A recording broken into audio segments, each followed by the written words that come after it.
نحمد الله تعالى ونستغفره ونؤمن به ونتوكل عليه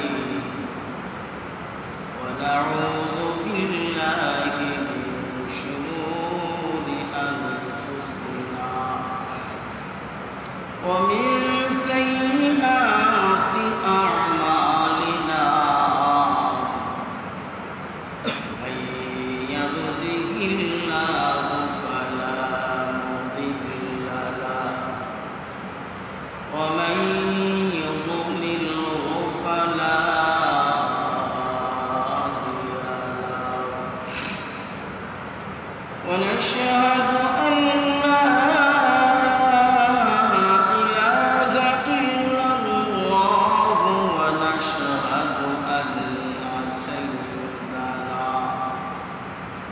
سندنا وطبيبنا وطبيب قلوبنا وأولانا ومولانا محمدا عبده ورسوله أما بعد قال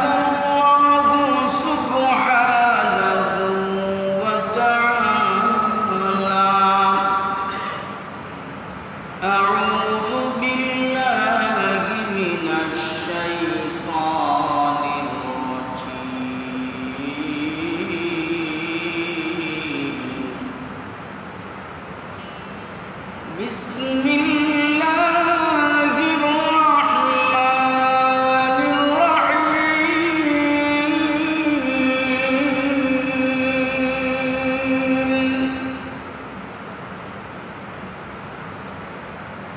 الحمد لله رب العالمين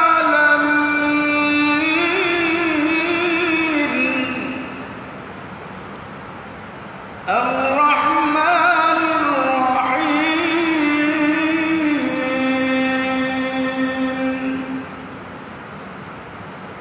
مالك يوم الدين إياك نعبد وإياك نستعين اهدنا الصراط المستقيم صراط الذين أنعمت عليهم غير المغضوب عليهم ولا الضالين آمين صدقت يا ربنا الحمد لمن قدر خيرا وقبالا الحمد لمن قدر خيرا وقبالا والشكر لمن صور حسنا وجمالا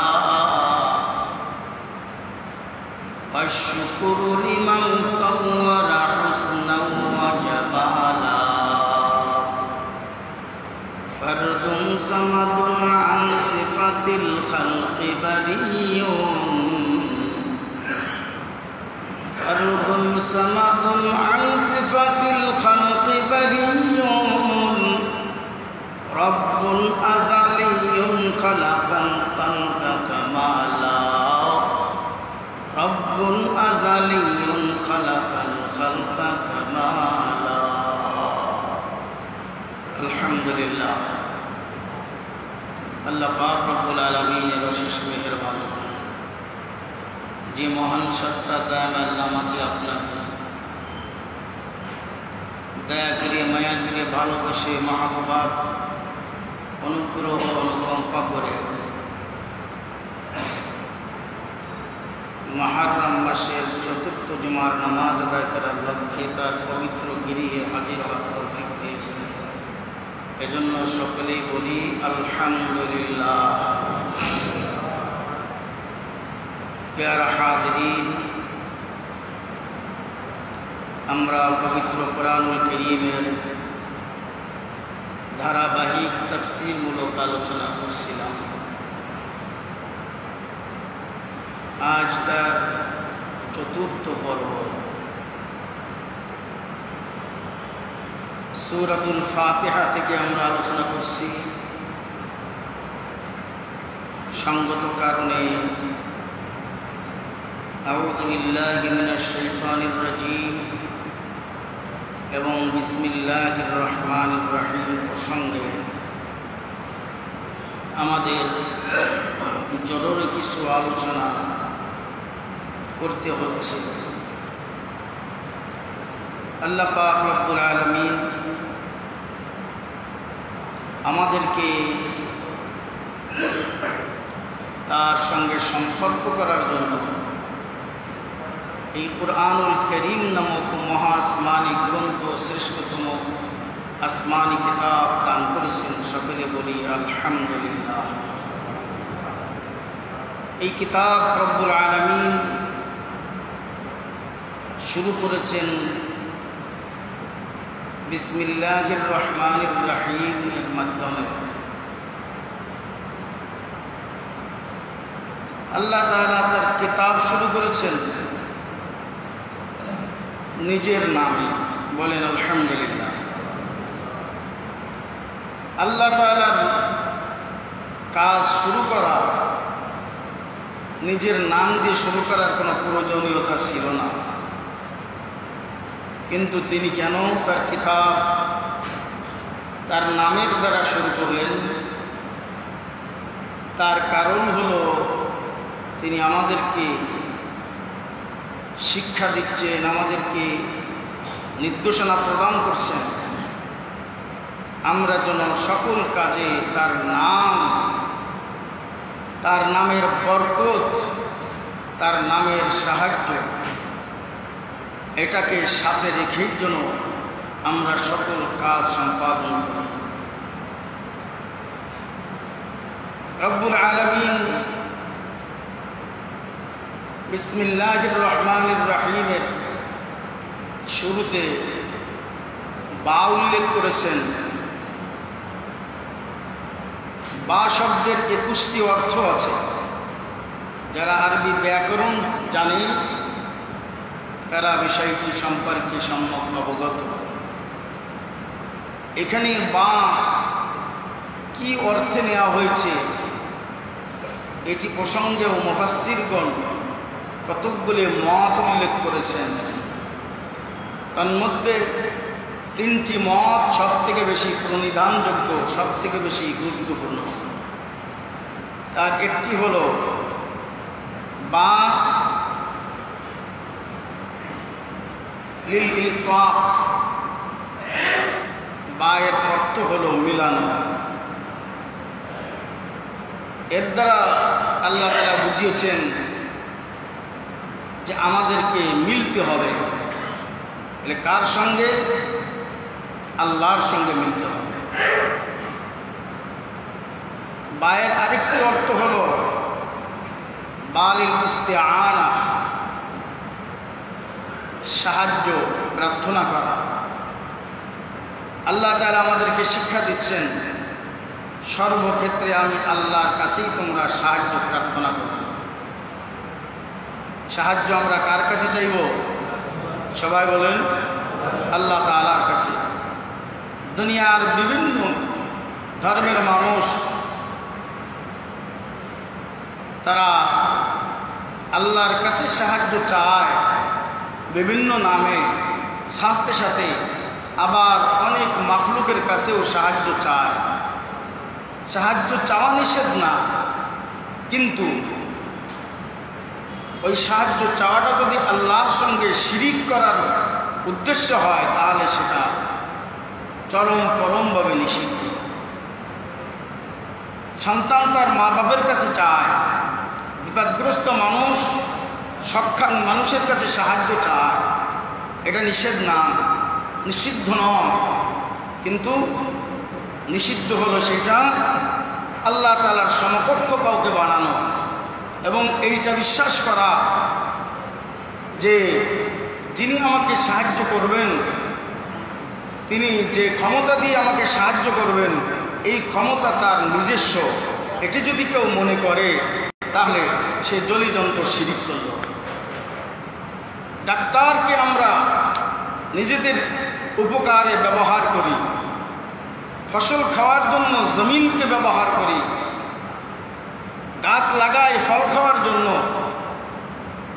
পানি পান করার জন্য টিউবওয়েল, সেলো মেশিন ইত্যাদি নলকূপ আমরা কথিত করি, ইত্তাকা যা কিছুই করি, এটা নিষিদ্ধ নয়, কিন্তু এটা ইয়াকিন করতে হবে, বিশ্বাস করতে হবে টিউবওয়েলের নিজস্ব কোনো ক্ষমতা নাই, জমিনের নিজস্ব কোনো ক্ষমতা নাই, ডাক্তারের নিজস্ব কোনো ক্ষমতা নাই, গাছের নিজস্ব কোনো ক্ষমতা নাই। অনুরূপভাবে কোনো ঔষধের নিজস্ব কোনো ক্ষমতা নাই। ক্ষমতা একমাত্র কার? জোরে বলতে হবে কার? আরো জোরে বলেন কার? আল্লাহ সুবহানাহু ওয়া তাআলা। তিনি ক্ষমতা দেন, তিনি ক্ষমতা প্রদান করেন।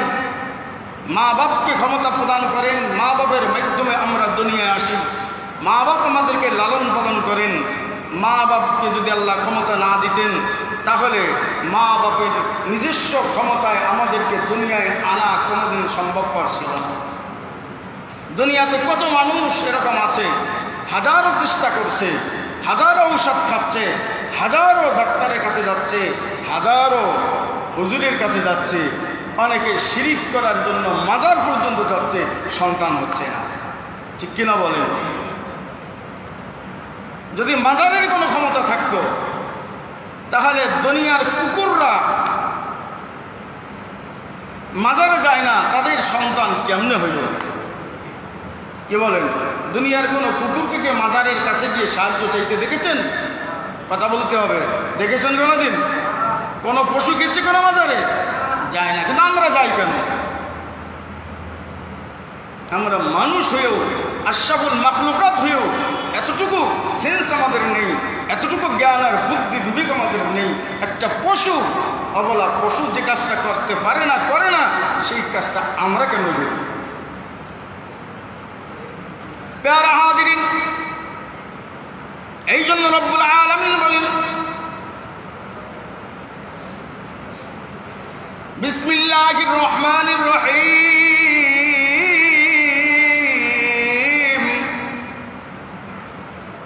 সকল কাজ শুরু করবে আমি আল্লাহর নাম ব্যবহার করে। আমি আল্লাহর নাম ব্যবহার করা ব্যতিরেকে তুমি কোনো কাজ যদি শুরু করো, কুল্লু আমরিন যিবালিন লাম ইবদা বিসমিল্লাহি ফাহুয়া আবতার, তাহলে তোমার ওই কাজের মধ্যে কোনো বরকত খুঁজে পাবে না। আপনি পরীক্ষা করে দেখবেন, সকালবেলা বিসমিল্লাহ বলে, বেশি ভালো হয় বিসমিল্লাহি তাওয়াক্কালতু আলাল্লাহ বলে ঘর থেকে বের হবেন, আপনি দেখবেন যে আপনার ওই কাজে অবশ্যই সফলতা আসছে। ঠিক কিনা বলেন? এটা বিশ্বাসের নাম, এটা ইয়াকিনের নাম, এটা আস্থা এবং ভক্তির নাম। যার অন্তরে আস্থা এবং ভক্তি আছে সে অবশ্যই ফল পাবে।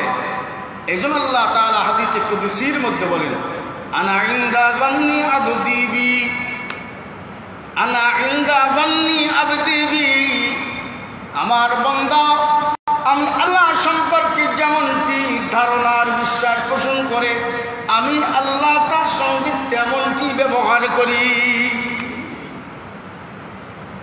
আপনার অন্তরে বিশ্বাস আছে আল্লাহ খাওয়ান, তবে কিন্তু যদি, তবে কিন্তু আর যদি, এইটা আমাদের অন্তরে আছে, এটার নাম শিরক। এটার নাম কি বলেন? শিরক। আল্লাহ খাওয়ান, তবে জমির মাধ্যমে খাওয়ান, এটা জায়েজ আছে। আবার জমিন ছাড়াও আল্লাহ তারা খাওয়াইতে পারেন কি পারেন না? এ মুসলমান, দুনিয়াতে হাজার হাজার মাখলুক আছে, তাদের রিজিক তলাশ করা লাগে না, রিজিক তাদের কাছে স্বয়ং পৌঁছে যাওয়া। পেয়ারা হাজিরিন, দেখবেন যারা মুরগির চাষ করেন, বিভিন্ন জাতের মুরগির চাষ করেন না, মাছের চাষ করেন, বলেন দেখি ওই মুরগিগুলো ছেড়ে দেয়া মুরগি, এরা চিন্তা করে এদের মধ্যে কিন্তু ওই ধরনের ইয়াকিন পাওয়া যায় না, এই জন্য খাদ্যের কাছে তাদেরকে যাওয়া লাগে। কিন্তু যে মুরগিগুলোকে বন্দি করে রাখা হয়, বের হওয়ার কোনো উপায় নাই, বের হওয়ার কোনো জায়গা নাই, চাইলেও বের হইতে পারে না, সে পুরাপুরি আল্লাহর দিকে মুতাওয়াজ্জু হয়ে থাকে, আল্লাহমুখী হয়ে থাকে, আল্লাহর পরে ভরসা করে থাকে। এই জন্য স্বয়ং খাদ্যকে আল্লাহ তাআলা তার কাছে পাঠিয়ে দেন। সুবহানাল্লাহ বলেন। দুনিয়ার ঘেরের ভিতরে যে মাছ থাকে, এই মাছ কোনোদিন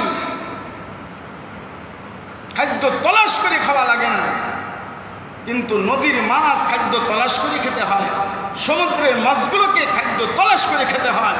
কিন্তু সীমাবদ্ধ জায়গায় ঘেরের মধ্যে যে মাছগুলো বসবাস করে, এদের বেশি কষ্ট করা লাগে না, স্বয়ং খাদ্য তাদের কাছে পৌঁছে যায় কেমনে?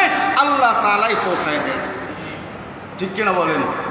এই জন্য আল্লাহ তাআলা বলেন, আনা ইনদা যান্নি আবদি বিহি, আমার বান্দা আমার সম্পর্কে যেমনটি ধারণা পোষণ করবে, আমি আল্লাহ রাব্বুল আলামিন তার সঙ্গে ঠিক তদ্রূপই ব্যবহার করব। হযরত মারিয়াম আলাইহিস সালাতু ওয়াস সালাম সূরা আলে ইমরানের এবং সূরা মারিয়ামে আল্লাহ তাআলা তার প্রসঙ্গ উল্লেখ করেছেন।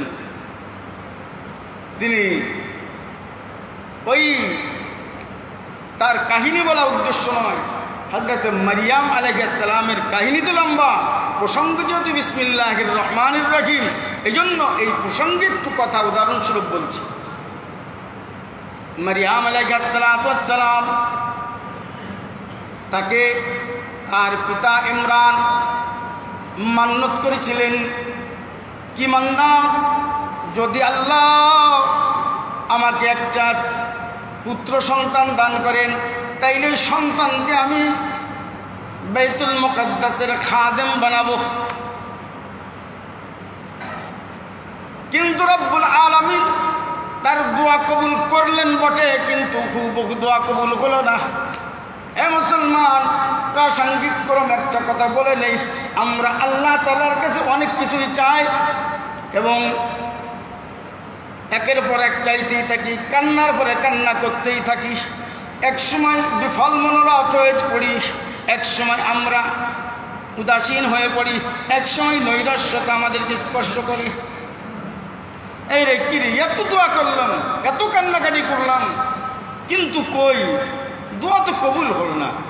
সরকারে দো জাহান নবী করিম সাল্লাল্লাহু আলাইহি ওয়াসাল্লাম ইরশাদ ফরমান, এ আমার প্রিয় উম্মত শুনে রাখো, তোমরা আল্লাহর কাছে বেশি বেশি দোয়া করো, কারণ মুমিনের দোয়া দুই শর্তে অবশ্যই কবুল হয়।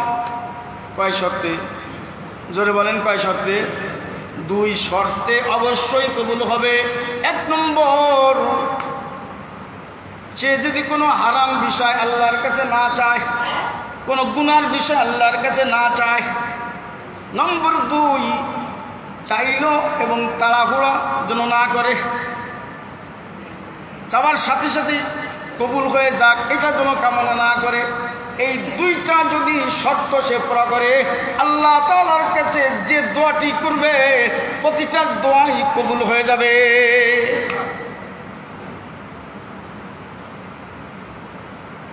প্রসঙ্গ, দোয়ার প্রসঙ্গ অন্যদিন আলোচনা করব। সূরা ফাতিহা দোয়া প্রসঙ্গ ইনশাআল্লাহ আসবে,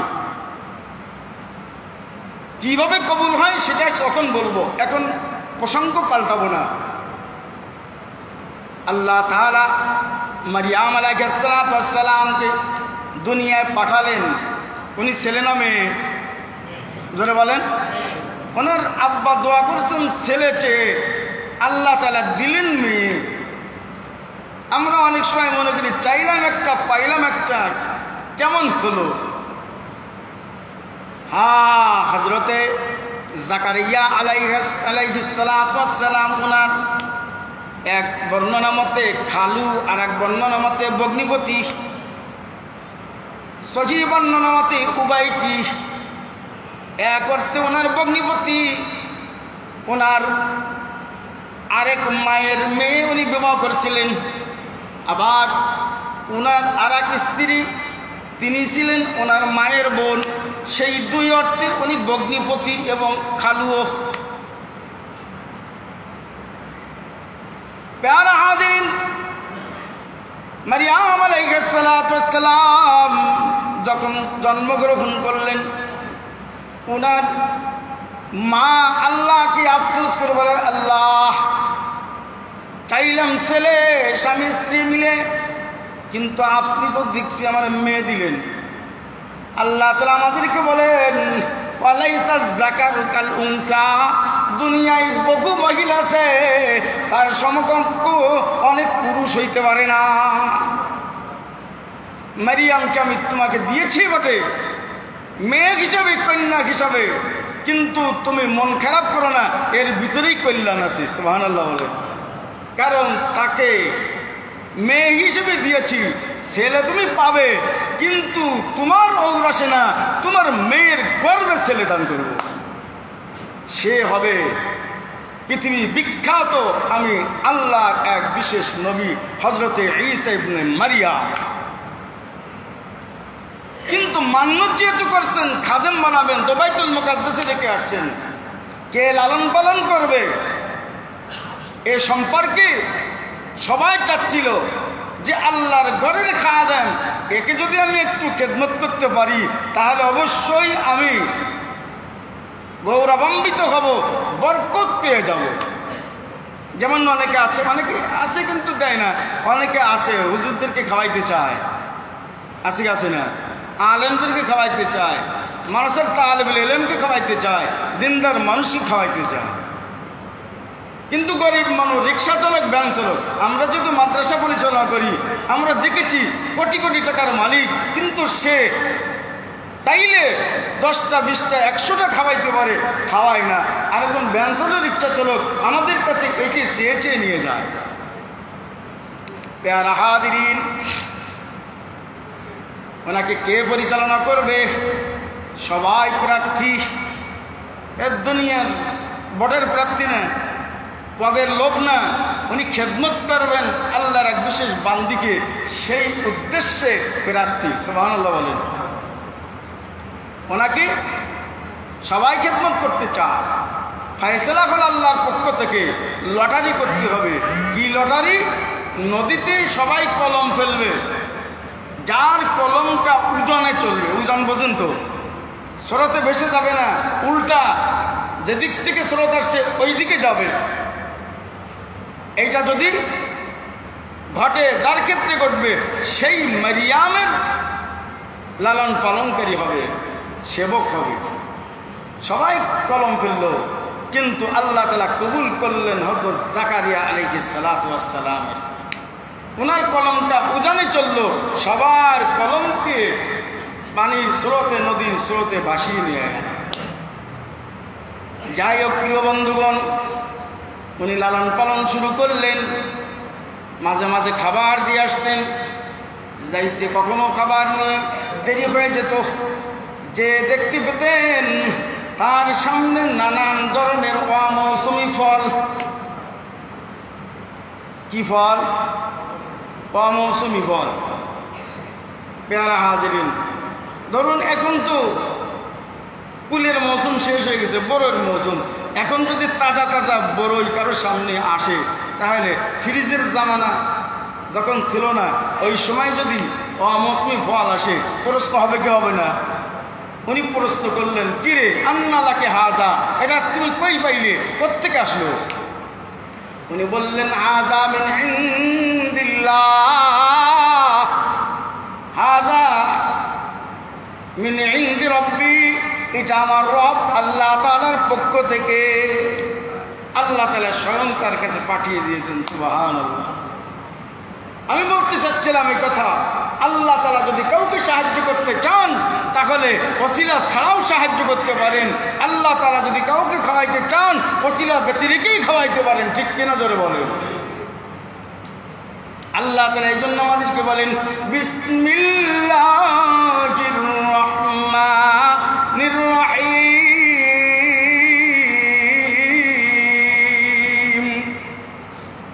আমি আল্লাহকে সাথে নিয়ে চলো, আমি আল্লাহর পরে ভক্তি বিশ্বাস পুরোপুরি রাখো, আমি আল্লাহ তাআলার কাছে সাহায্য চাও। আর সাহায্য চাওয়ার মাধ্যম হলো বিসমিল্লাহির রহমানির রহিম বলা। কারণ কাজ তো দুই প্রকার। কাজ কয় প্রকার? কিছু কাজ আছে জাগতিক, কিছু কাজ আছে পারলৌকিক। আছে কি আছে না বলেন? বিগত জুমায় আমি আপনাদেরকে শুনিয়েছি আল্লাহ তাআলা বিসমিল্লাহির রহমানির রহিমের মধ্যে আল্লাহ এর পরে 2টি নাম চয়ন করেছেন। 99 নামের মধ্যে আল্লাহ তাআলা 3টি নাম এখানে সিলেক্টেড করেছেন। একটা তো তার মূল নাম আল্লাহ, বাকি রহমান এবং রহিম কেন নিয়ে আসলেন? মনে আছে কি না? আছে? বলতে পারবেন কেউ? একটু পড়া নেই, ধারাবাহিক তাফসির যেহেতু, কেউ বলতে পারবেন সাহস করে? পারবেন না? আলেমরা তো পারবেন। কেউ পারবেন? তাহলে আরেকবার বলি, ইজা তাকাররারা, কিছু জরুরি কথা বারবার বলতে হয়, তাহলে দিলের মধ্যে গেঁথে যায়, প্রথিত হয়ে যায়।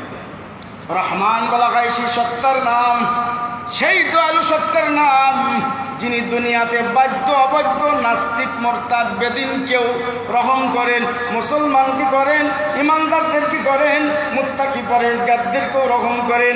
আবার ইসরাইলকেও তিনি সুযোগ সুবিধা দিয়ে যাচ্ছেন। কথা কয় না? ঠিক কিনা বলেন? তারা দুনিয়ায় সুখের উপাদান সামগ্রী আমাদের চেয়েও অনেক বেশি ভোগজাত করছে। ঠিক কিনা বলেন? বলে কেন? তিনি রহমান। রহমান তাকে বলা হয় যিনি বাধ্য অবাধ্য সকলের পরে দয়া করেন, কখনো কখনো অবাধ্যদেরকে বেশি দয়া করেন। বলে কেন? 2 উদ্দেশ্যে। নম্বর 1, দুনিয়াতে দিচ্ছেন, আখিরাতে তারা কিছু পাবে না। নম্বর 2, আল্লাহ তাআলা দেন, দেখি কোনোদিন তার চেতনাবোধ ফিরে আসে কিনা, দেখি কোন সময় আমি আল্লাহর কথা তার মনে পড়ে কিনা, দেখি সে তওবা করে ফিরে আসে কিনা, দেখি সে আমার কাছে অনুতপ্ত হয় কিনা। এই জন্য রব্বুল আলামিন শয়তানকেও বাঁচিয়ে রাখছেন, কিয়ামত পর্যন্ত তিনি তাকে বাঁচিয়ে রাখবেন। শ্বাস প্রশ্বাস অক্সিজেন শুধু নয়, আল্লাহর কাছে সে 9টা জিনিস চেয়ে নিয়েছিল। পূর্বের জুমার তার আগের জুমায় বলেছি শয়তান আল্লাহর কাছে 9টা জিনিস চেয়েছিল, আল্লাহ তাআলা 9টাই তাকে দান করেছেন, কবুল করেছেন। কাবার মসজিদ বেদিনরাও আল্লাহর কাছে চাইলে আল্লাহ তাআলা দিয়ে থাকেন। সুবহানাল্লাহ বলেন। ফিরআউন খোদা, ও নিজে জানে আসলে আমি খোদা না, খোদা তো আল্লাহ। সে জানে, আবু জেহেলও জানতো আল্লাহ একজন আছেন, কিন্তু মনে মনে বিশ্বাস করত, কিন্তু বাস্তবে প্রকাশ করত না। ফিরআউন সেও আল্লাহকে বিশ্বাস করত, কিন্তু আল্লাহকে মানত না। আমাদের সমাজে অনেকে এরকম ইমানদার আছে কি আছে না? বলে আমি মুসলমান, কিন্তু ইসলামের কথা বললেই তার মাথা গরম হয়ে যায়। আছে কি আছে না বলেন? কোরআনের কথা বললেই মস্তিষ্ক গরম হয়ে যায়। আল্লাহর নবীর সুন্নাতের কথা বললেই চেহারা মলিন হয়ে যায়। এরকম আছে কি আছে না বলেন? দুনিয়াতে আছে। কিন্তু প্যারা হাজিরিন, আমাদেরকে নামমাত্র মুসলমান হলে হবে না, আমাদেরকে বিশ্বাসী যেমন মুসলমান হতে হবে, অনুরূপভাবে আমাদেরকে কর্ম সম্পাদনের মাধ্যমে মুসলমান হতে হবে। ফিরআউনের কাছে আসলো লোকজন, তারপরে যারা এসে বলছে হে আমাদের খোদা, কি হলো? সর্বনাশ। বলে কি? নীল নদীর তো জোয়ার বন্ধ হয়ে গেছে, নীল নদী এখন আর পানি আসছে না। বলে তাই নাকি? বলে হ্যাঁ। বলে আপনি তাহলে নীলনদকে বলে দেন সেজন্য আবার প্রবাহিত হতে পারে, সেজন্য আবার প্রবাহিত হয়, কেন আপনি তো আমাদের খোদা। ফেরাউন মনে মনে কয়, খোদা তোমরা আমারে বলো, কিন্তু আমি যে কয় নম্বরের খোদা সে আমি জানি, আমার আল্লাহ জানি। রাতের আধারে গভীরে ফেরাউন এক পাহাড়ি এলাকায় চলে গেছে। পাহাড়ি এলাকায় গিয়ে পাহাড়ের গুহার মধ্যে সারা রাত ক্রন্দন করছে, বুক বাসাচ্ছে, আল্লাহ তুমি আমার একটু ইজ্জতটা রক্ষা করো, আমার মান সম্মানটা বাঁচাও। যদি আজকের আশপাশ হয়ে যায় তাহলে আমার খোদাগিরি সব পণ্ড হয়ে যাবে। আল্লাহ তুমি আমার ইজ্জতটা একটু রক্ষা করো, ইজ্জত পানসার হয়ে যাচ্ছে। আল্লাহ তাআলা জিবরাইল আলাইহিস সালামকে পাঠাইলেন, যা জিবরাইল। জিবরাইল আলাইহিস সালাম মানব রূপে আসলেন, এসে ওই গুহার মধ্যে ঢুকছেন। ঢুকেই বলেন যে আমাদের হে ফেরাউন, খোদা বলেনি কিন্তু মুস্তাল ঠিক নেই, হে ফেরাউন আপনার কাছে একটা দরখাস্ত। বলে এই কি দরখাস্ত, আমি এখন ব্যস্ত আছি, বিশেষ কাজে আছি। বলে আপনি কাজ করবেন ঠিক আছে, আমাকে খালি একটা কথা শোনেন। বলে কি? বলে যদি কোনো মনিবের দাস সব সুযোগ সুবিধা মনিবেরই ভোগ করে, কিন্তু যদি সে এক পর্যায়ে গিয়ে মনিবকে অস্বীকার করে, এই মনিবের বিরুদ্ধে বিদ্রোহ ঘোষণা করে, তার কি শাস্তি হওয়া উচিত? বলে তার শাস্তি তো এক কথায় মৃত্যুদণ্ড। বলে কিভাবে মৃত্যুদণ্ড দিবি, এটা সঙ্গত হবে? বলে লৌকিত সাগরে ডুবিয়ে ডুবিয়ে চুবিয়ে চুবিয়ে মারলেই এর উপযুক্ত শাস্তি হবে। বলে তাই নাকি? বলে হ্যাঁ। তাহলে আপনি একটু এখানে সই করে দিন।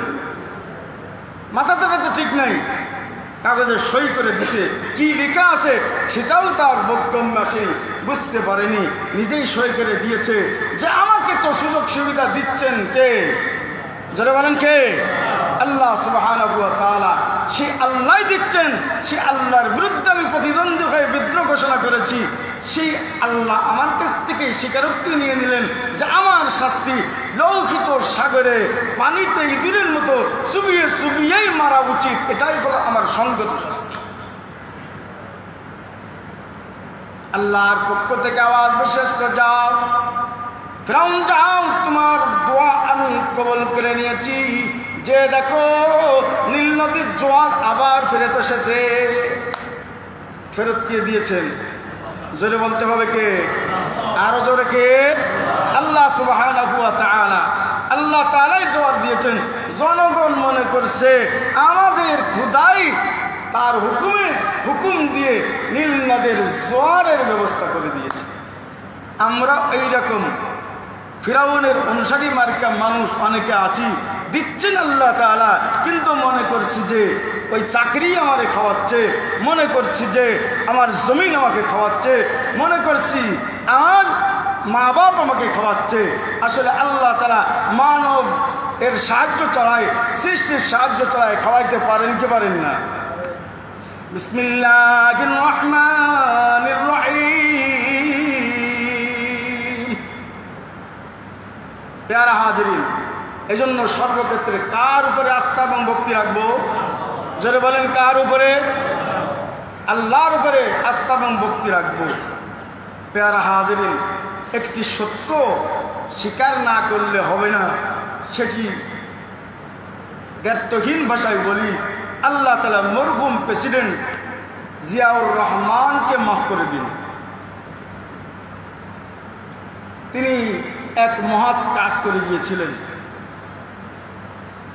1979 সালে বাংলাদেশের সংবিধানে বিসমিল্লাহির রহমানির রহিম সংযোজন করেছিলেন। কথা বলেন না কেন? কথা বলেন। আবার মনে করেন না যে আমি কি তার দলের লোক হয়ে বলছি, না, প্রাসঙ্গিক ক্রমে এসে গেল তাই বলছি। তিনি একটা মহৎ কাজ করেছিলেন, ঠিক কিনা বলেন? এটা স্বীকার করতে আমাদের অসুবিধা আছে? আল্লাহর নবী বলেন, মান লাম ইয়াশকুরিন নাস, যে মানুষের উপযুক্ত কৃতজ্ঞতা প্রকাশ করলো না, লাম ইয়াশকুরিল্লাহ, সে আল্লাহর কৃতজ্ঞতা প্রকাশ করলো না। হতে পারে না একটা ওসিলা আল্লাহ মাফ করে দিতেও পারেন। তো একজন জেনারেল শিক্ষিত মানুষ, না উনি মাদ্রাসায় পড়া মানুষ? উনি কি আলেম ছিলেন, মুফতি মুহাদ্দিস ছিলেন, মুসলমান ছিলেন? সেই চেতনাবোধ থেকে উনি সংবিধানের মধ্যে দুইটি কাজ, মহৎ কাজ করেছেন। দুইটি বিষয় তিনি সংযোজন করেছিলেন। তার একটি হলো তিনি সংবিধানে বিসমিল্লাহির রহমানির রহিম সংযোজন করেছিলেন। আলহামদুলিল্লাহ বলেন। 2 নম্বর, দেশ পরিচালনার মূলনীতির একটি তিনি কি করেছিলেন? সর্বশক্তিমান আল্লাহ তাআলার উপরে পূর্ণ আস্থা ও বিশ্বাস। আলহামদুলিল্লাহ বলেন। তার জন্য দোয়া আসে। কিন্তু যারা এই সংবিধান থেকে আল্লাহর উপরে পূর্ণ আস্থা এবং ভক্তি বিশ্বাসকে উঠিয়ে দিয়েছে, তাদের প্রতি কি দাঁড়ানো উচিত যেন বলেন? একজনের জন্য দোয়া আসে, আর একজনের জন্য দোয়া আসবে না, বদদোয়া আসবে। পেয়ারা হাদিরিন, আরেকজন সেও মারা গেছে।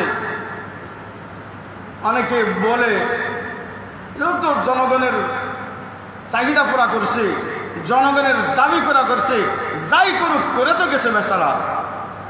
8ম সংশোধনীর মাধ্যমে 88 সালে তিনি রাষ্ট্রধর্ম ইসলাম সংযোজন করে গিয়েছিলেন।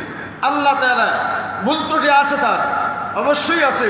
আল্লাহ তাআলা চাইলে এই ওসিলাও তাকে মাফ করে দিলেও দিতে পারেন। কি বলেন, ঠিক কিনা? আমি কারো দালালি করছি না। পেয়ারা হাদিরিন, একটি কথা বলতে চাই। নতুন এই বাংলাদেশে হাজার হাজার ছাত্র জনতার শাহাদাতের নজরানার বিনিময় যে নতুন বাংলাদেশে আজকে আমরা পদার্পণ করেছি, নতুন করে সংবিধান রচনা করার কথা বলা হচ্ছে।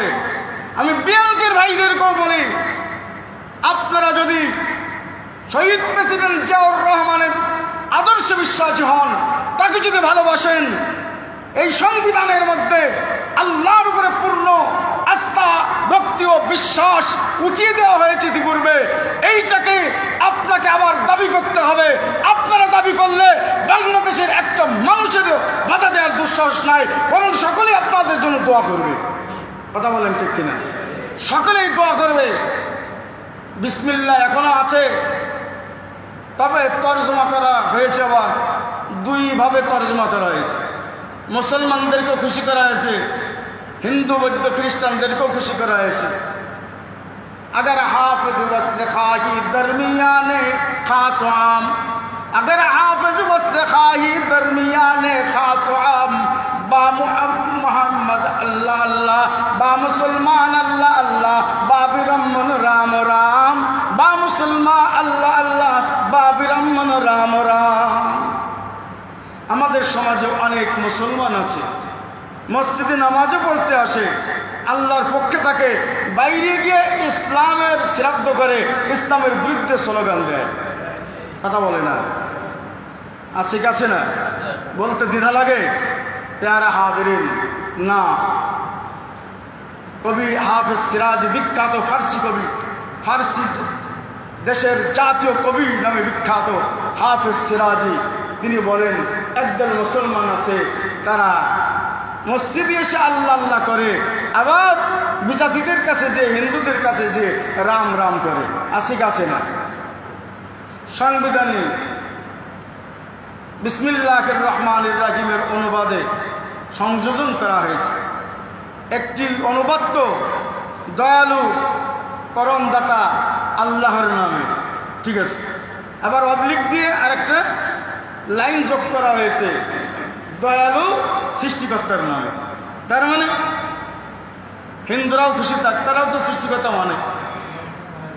মানে কিনা? খ্রিস্টানরাও মানে, ইহুদিরাও মানে, সবাইকে খুশি করা হয়েছে। বেশ ভালো কথা। তাহলে আল্লাহর উপরে পূর্ণ আস্থা ও বিশ্বাস, এক্ষেত্রে অবলিক দিয়ে সৃষ্টিকর্তার উপরে পূর্ণ আস্থা ও বিশ্বাস, এইটা অবলিক দিয়ে দিলেও তো মোটামুটি একটা পর্যায়ে আসতো। একেবারে আল্লাহর উপরে পূর্ণ আস্থা ও ভক্তি বিশ্বাস একেবারে কেন লাথি মেরে সেখান থেকে সংবিধানকে বিদায় করে দেওয়া হলো। প্যারা হাদিরিন, এখানে সব দলের লোক আছেন। আপনার নেতা অন্যায় করলে আপনার নেত্রী অন্যায় করলে, অন্যায়টা যদি কোরআন হাদিসের বিরুদ্ধে যায়, ইসলামের বিরুদ্ধে যায়, এটা কি আপনার মানা উচিত? জোরে বলেন, মানা উচিত? তার হাজিরিন, এখানে বিএনপির লোকও আছেন। আমি রাজনৈতিক কথা বলছি না, নতুন বাংলাদেশের এক দাবির কথা বলছি। সংবিধান নতুন করে রচনা হচ্ছে, আপনাদেরও দাবি করা উচিত, আপনাদেরও সংস্কার কমিশনে এই দাবি উত্থাপন করা উচিত যে আমরা শহীদ প্রেসিডেন্ট জিয়াউর রহমানের দল করি। কাজেই তিনি যেটা করে গিয়েছিলেন পঞ্চম সংশোধনীতে, আল্লাহর উপরে পূর্ণ আস্থা ও ভক্তি বিশ্বাস, এইটাকে আবার সংযোজন করতে হবে। এটা করা উচিত কিনা বলেন? উচিত। কে কে একমত? আল্লাহকে দেখাই দেন ইনশাল্লাহ। সাংবিধানিক এটা আসা উচিত কিনা বলেন? অনেকে হাত উঠাননি, না বুঝে উঠাননি। এখানে হাত না উঠাইলে ইমাম চলে যাবে কিন্তু, কারণ এটা তো কোরআন হাদিস বিরুদ্ধ কোনো কথা বলা হচ্ছে না। কাজেই আমি আপনাদের সকলের কাছে উদাত্ত আহ্বান জানাবো, এই কমিশনে অবশ্যই সব দল তার যার যার আবেদন নিয়ে সেখানে যাচ্ছে। কাজেই বিএনপির উচিত এই দাবি সেখানে অবশ্যই উত্থাপন করা, ঠিক কিনা বলে? এটাকে রাজনৈতিক কথা বললাম? বলেন, ইসলাম তো রাজনীতি আছেই, কিন্তু এটা 90% মুসলমানের এই দেশ, যে দেশের মানুষ আল্লাহর নাম শুনে ঘুমের বিছানায় যায়, আল্লাহর নাম নিয়ে ঘুমাতে যায়, যে দেশের 90% মুসলমান ঘুম থেকে যখন ওঠে আলহামদুলিল্লাহ বলে ঘুম থেকে ওঠে, বিসমিল্লাহ বলে ঘর থেকে বের হয়, যে দেশের 90% মুসলমান তাদের জন্মের পরে ডান কানে আজান বাম কানে ইকামত দেওয়া হয়, যে দেশের 90% মুসলমানের বিয়ে শাদীতে অন্তত আল্লাহর নাম উচ্চারণ করা হয়, দেশের 90% মুসলমান যাদের মৃত্যুর পরে তাদের আল্লাহর নাম নিয়ে আল বিসমিল্লাহ আলা মিল্লাতি রাসূলিল্লাহ বলে কবরস্থ করা হয়, সেই দেশের সংবিধানে আল্লাহর উপরে পূর্ণ আস্থা ও ভক্তি বিশ্বাস অবশ্যই থাকতে হবে, অবশ্যই থাকতে হবে, অবশ্যই থাকতে হবে। জোরে বলেন, ঠিক কিনা? আল্লাহ পাক রব্বুল আলামিন আমাদের সকলকে সর্বক্ষেত্রে আল্লাহর উপরে পূর্ণ আস্থা ভক্তি ও বিশ্বাস নিয়ে মুখে হৃদয়ে কাজে কর্মে এটা সম্পাদন করার তৌফিক দান করুন। আমিন। ওয়া আখির দাওয়ানা আনিল হামদুলিল্লাহি রাব্বিল আলামিন।